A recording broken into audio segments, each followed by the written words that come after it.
Hello दोस्तों। आज हम बात करेंगे एक ऐसी कंपनी की जो इंडिया से ऑपरेट करती है लेकिन जिसका असली डंका पूरी दुनिया में बजता है, जैसे कि यूके, यूएस और जर्मनी में।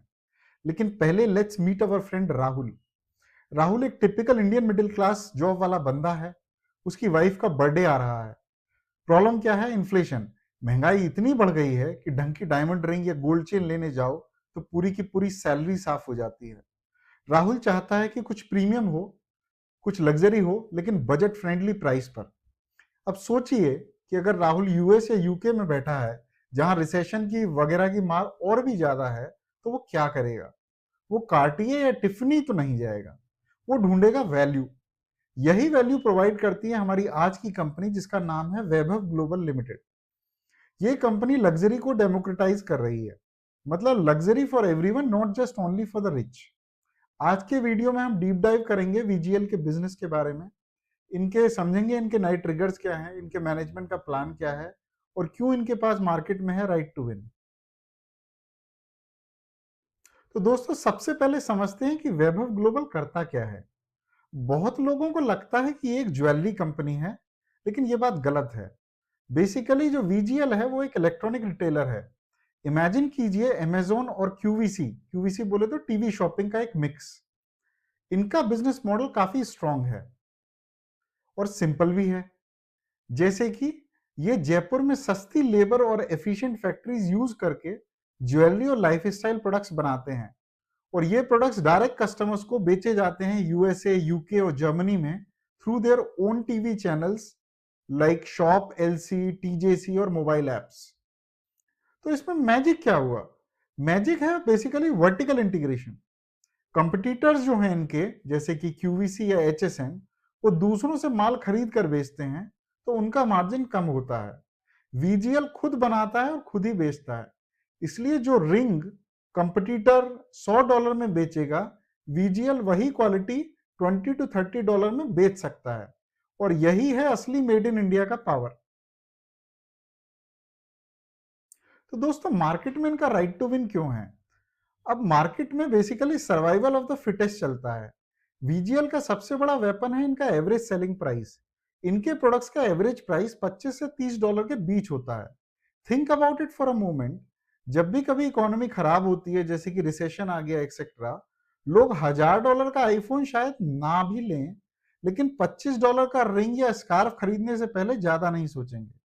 दूसरी भाषा में कहें तो it is a recession resistant business. अब अगर कंपटीशन की बात करें, जैसे कि क्यूवीसी या एचएसएन, जो कि यूएस में काफी जाइंट्स हैं, इनका स्ट्रक्चर भारी है तो इनका कॉस्ट भी ज्यादा है। अगर आप बात करें टेमू या शीन की, तो ये सस्ते तो हैं, लेकिन इन पर ट्रस्ट का इशू है। वीजीएल की अगर बात करें तो ये 24/7 लाइव टीवी पर आते हैं, होस्ट कस्टमर से बातें करते हैं, एक इमोशनल कनेक्शन होता है और बनता है, and this trust is basically their biggest मोट। तो दोस्तों, बात करते हैं इनके नए ट्रिगर्स की। तो पहला है जर्मनी ऑपरेशंस का टर्न अराउंड। कुछ साल पहले वीजीएल ने जर्मनी में एंट्री ली थी। शुरू में लॉसेस थे, इन्वेस्टर्स भी घबरा गए थे, लेकिन अब मैनेजमेंट ने कंफर्म किया है कि Germany operations EBITDA break even पर आ चुके हैं। FY26 में ये पूरी तरह प्रॉफिटेबल हो जाएंगे।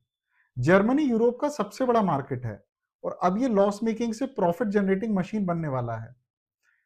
दूसरा है डिजिटल फर्स्ट स्ट्रैटेजी। तो वीजीएल अब सिर्फ टीवी शॉपिंग कंपनी नहीं रही। इनका डिजिटल रेवेन्यू, यानी कि जो रेवेन्यू इनका वेब एप्लीकेशन और ऐप से आता है, अब वो टोटल सेल्स का 43% क्रॉस कर चुका है। मैनेजमेंट का टारगेट है कि इसे 50% तक ले जाना। Why is this important? Because क्योंकि जो नई जनरेशन है वो टीवी नहीं देखती, वो फोन पर शॉपिंग करती है, and VGL is adapting fast. तो तीसरा है इनका स्ट्रेटेजिक एक्विजिशन। इन्होंने हाल ही में यूके में आइडियल वर्ल्ड और माइंडफुल सोल्स को एक्वायर किया था। आइडियल वर्ल्ड से उन्हें बना बनाया कस्टमर बेस मिला है, और माइंडफुल सोल्स एक सब्सक्रिप्शन बॉक्स सर्विस है जो वेलनेस प्रोडक्ट्स बेचती है। ये एक नया बिजनेस स्कोप है, moving beyond just jewellery into holistic wellness segment. Management का एक और बड़ा प्लान है ओन ब्रांड्स।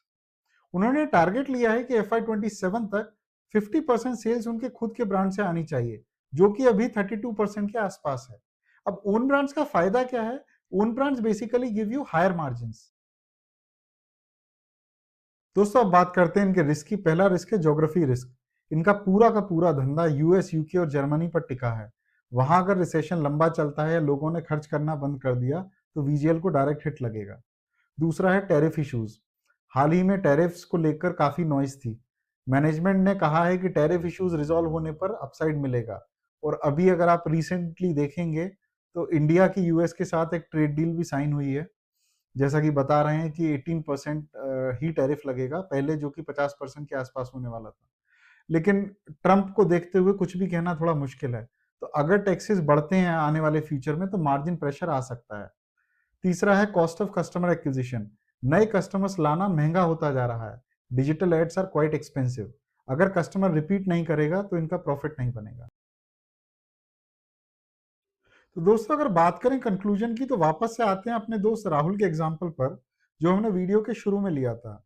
तो वीजीएल वो कंपनी है जो राहुल जैसे मिलियंस ऑफ कस्टमर्स को अफोर्डेबल जॉय डिलीवर कर रही है। टू सम इट अप, इनका जो बिजनेस मॉडल है वो यूनिक है और लो कॉस्ट है। ट्रिगर की बात करें तो Germany operations are turning profitable plus digital growth. और तीसरा है valuation comfort. So compare to tech startups, VGL एक प्रॉफिटेबल, डिविडेंड पेइंग और कैश जनरेटिंग कंपनी है। अगर आप एक लॉन्ग टर्म इन्वेस्टर हैं जो स्लो एंड स्टडी कंपाउंडिंग में बिलीव करते हैं तो ये एक काफी स्ट्रॉन्ग कंटेंडर हो सकता है। लेकिन याद रखिए ये मार्केट है, यहाँ रिस्क हमेशा रहता है। I hope you would have learned something new, friends. Do like, share, and subscribe, and stay tuned for the next video. Thank you.